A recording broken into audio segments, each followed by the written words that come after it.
జీవితాన్ని ధర్మ మార్గంలో నడిపించు. నీకు తోడుగా ఉంది 9 భక్తి.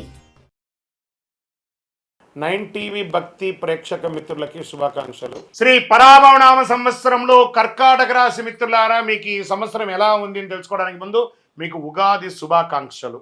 ఈ పరాభవనామ సంవత్సరంలో కర్కాటక రాశి వారికి ధైర్యం, సహనం, ఆలోచనలతో ముందుకు సాగాల్సిన ఒక అద్భుతమైనటువంటి సంవత్సరం. కొన్ని పరీక్షలు వచ్చినా చివరికి చాలా అనుకూలంగా మారుతాయి. ఎన్నో రోజులుగా ఇబ్బంది పడి అష్టమ శని ద్వారా కానీ ఇబ్బందులు పడి పడి పడి పడి చాలు చాలు అనుకున్న వాళ్ళకందరికీ మీకు ఒక శుభవార్త చెప్పబోతున్నాను. Get ready. గోచార ప్రకారం శని భగవానుడు ఈ సంవత్సరం మీనరాశిలో 9వ స్థానంలో ఉన్నారు. అదృష్టం కొంచెం ఆలస్యంగా పనిచేస్తుంది. ధర్మం, ఆధ్యాత్మికత వైపుకి ఆసక్తి పెరుగుతుంది. గురువుల ఆశీర్వాదం పొందుతారు. ఆధ్యాత్మిక ప్రయాణాలు పెరుగుతాయి. గురు భగవానుడు ఈ సంవత్సరం ప్రారంభంలో 12వ ఇంట్లో ఉన్న జూన్ 2, 2026 గురు జన్మరాశికి కర్కాటకానికి ప్రవేశం అవుతున్నారు. అక్టోబర్ 31, 2026 గురు 2వ ఇంటికి సింహరాశికి ప్రవేశం అవుతున్నారు. జనవరి 25, 2027 తిరిగి జన్మరాశికి పడేస్తున్నారు. గౌరవం పెరుగుతుంది గురు భగవానుడి వల్ల. కొత్త కొత్త అవకాశాలు రాబోతున్నాయి. ఉద్యోగం లేకుండా మాత్రం ఉండరు. చాలదా? ఇది అలా బాగుంటుంది. విదేశాల్లో ఉద్యోగం చేస్తున్నటువంటి ప్రతి ఒక్కరికి కూడా ఇదొక మంచి అవకాశం. జూన్ తర్వాత మంచి అవకాశాలు రాబోతున్నాయి. అందులో కర్కాటక రాశి మిత్రులారా, మీరు కాస్త సంబంధాలలో మీ యొక్క దుడుకు స్వభావం వల్ల పోగొట్టుకున్నవన్నీ కూడా ఇప్పుడు పొందబోతున్నారు. ఇది ఒక మంచి అవకాశం కూడా చెప్పచ్చు. ఇంకా వివాహం కాని వారికి గెట్ రెడీ. పెళ్లి బలం వచ్చేసింది. గురుబలం యోగంగా వచ్చేసిందండి. ఒక రాజకుమారుడు, ఒక రాజకుమారి రాబోతుంది మీకోసం. అంటే వివాహం చేసుకునే ప్రతి దంపతులకి, నూతన దంపతులకి చెప్తున్నాను, కలకాలం కలిసి ఉంటానంటే మాత్రమే వివాహం చేసుకోండి. ఇది ఖచ్చితంగా నేర్చుకోవాల్సినటువంటి విషయం. ఎందుకంటే ఈ రాశి వారి ప్రత్యేకంగా చెప్తున్నాను. ఈ మధ్య నేను జాతకంలో చాలామందికి చూస్తూ ఉంటాను కదా, అందరూ కూడాను మిశ్రమంగా బిహేవ్ చేస్తున్నారు. సంబంధాలను కమోడిటీస్ లాగా వాడుకుంటున్నారు. అలా కాకుండా ఆనందంగా వాడుకోండి. చక్కగా మంచి దాంపత్యంలో ఉంటారు. ఇంకా ప్రయాణాలు, విదేశీయ ప్రయాణం, వ్యాపార ప్రయాణం, ఉద్యోగ ప్రయాణాలు, చదువు ప్రయాణాలకి ఇది చాలా ఉత్తమమైనటువంటి కాలం. పోస్ట్ మే తర్వాత చాలా అవకాశాలు ఉన్నాయి. ఆధ్యాత్మిక యాత్రలు, విలాస యాత్రలు, చూడండి ఎన్ని అవకాశాలు అంటే అన్ని అవకాశాలు వస్తున్నాయి. చాలా అద్భుతమైనటువంటి ఫలితాలు. వ్యవసాయదారులకైతే 3 పంటలు తీసుకునే కొంతమందికి ఉన్నాయి, కొంతమందికి 2 పంటలు తీసుకునే అవకాశాలు ఉన్నాయి. అన్ని రకాల పంటలు ఈసారి కలిసి వస్తుందండి. ప్రత్యేకించి కిసాన్, జవాన్ ఇద్దరికి కూడా యోగ కాలం అని కూడా ఈ 2026-27 చెప్పబడుతుంది. చాలా ఇంకా వైద్య వృత్తి వారికి చాలా విశేషమైనటువంటి ఫలితాలు. డాక్టర్స్ లేదా హాస్పిటల్స్ వీటికి అందరికీ కూడా మంచి అవకాశాలు రాబోతున్నాయి. ప్రత్యేకించి రీసెర్చ్ చేస్తున్నారు చూస్తారా, ఈ రీసెర్చ్ వాళ్ళకి అందరికీ కూడా ఇది ఒక మంచి సంవత్సరం అని కూడా చెప్పచ్చు.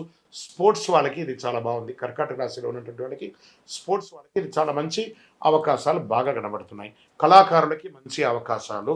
ఇంకా ప్రింట్ వాళ్ళు అద్భుతంగా ఉన్నారని కూడా ఇక్కడెక్కడ చెప్పబడుతుంది. ఇవన్నీ బాగుంటే ఒక్కటి కొంచెం నెగిటివ్ చూపిస్తుంది, జాగ్రత్త. అదేంటి? ఆరోగ్యం. కడుపు సంబంధించిన ఒక శస్త్రచికిత్స కానీ, లేదా ఈ కడుపుకు సంబంధించిన స్త్రీలకి, పురుషులకి ఎవరికైనా కూడా అది చూసుకోండి. కొంతమంది ఆడవాళ్ళకి యూట్రక్స్ సంబంధించి PCOD ప్రాబ్లమ్స్ రావడం, ఇంకొకటి రావడం, ఇలాంటివి చేసుకోవడం. ఆహారం నియంత్రణ ఉండాలి ఖచ్చితంగా. మీకు ఒకటే శత్రువు 2 రకాలుగా ఇబ్బంది పెడుతున్నాడు. ఎవరంటే అది మీ నోరు. మీ నోరు అదుపులో ఉంటే సమాజంలోనో ఇంటిలోనో అందరూ బాగుంటారు. మీ నోరు అదుపులో ఉంటే, ఆహారాన్ని అదుపులో పెట్టుకుంటే మీ శరీరం బాగుంటుంది. ఈ రెండింటికి కారణం ఒకటే నోరు. కాబట్టి దాన్ని జాగ్రత్తగా చూసుకోండి. చాలా జాగ్రత్తగా చూసుకోవాల్సిన విషయం. వారిగా ఈ సంవత్సరం ఎలా ఉందంటే, పునర్వసు 4వ పాదం, కుటుంబ సంతోషం, ధనలాభం, గృహ మార్పు అవకాశం ఉంది. పుష్యమి నక్షత్రం, గౌరవం, ఉద్యోగ పురోగతి, పెద్దల ఆశీర్వాదం చాలాగా ఉంటుంది. ఆశ్లేష నక్షత్రం వారికి నిర్ణయాల్లో జాగ్రత్త, ఆధ్యాత్మిక ఆసక్తి, కొత్త పరిచయాలు పెరిగే అవకాశాలు బాగా ఉన్నాయి.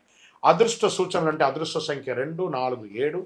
అదృష్ట రోజులు సోమవారం, గురువారం, తెలుపు మరియు లేత పసుపు మరియు బంగారు వర్ణం అని కూడా చెప్పచ్చు. పరిహారాలంతా కూడా అభిషేకం చేయండి, రుద్రాభిషేకం చేయండి. గురువారంలో దానం వేయండి, ధాన్యాలంతా కూడా దానం వేయండి. చంద్ర దర్శనం ప్రతిరోజు అవకాశం ఉంటే చంద్ర దర్శనం చేయండి. చండీ సప్తసతి పారాయణాన్ని చేయండి. సుబ్రహ్మణ్య స్వామి ఆరాధన చేయండి.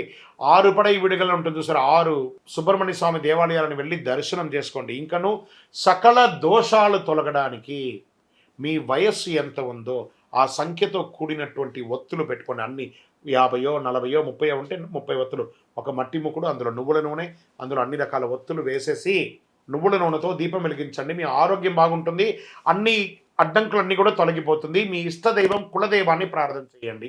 గురుగారు, మేము జాతకం తెలుసుకోవాలనుకుంటున్నాము. గోచార ప్రకారం మీరు చెప్తున్నా కానీ మా వ్యక్తిగత జాతకం తెలుసుకోవాలనుకుంటే మీ పరిసర ప్రాంతాల్లో ఉన్నటువంటి గురువుల్ని సంప్రదించి జాతకం తెలుసుకోండి.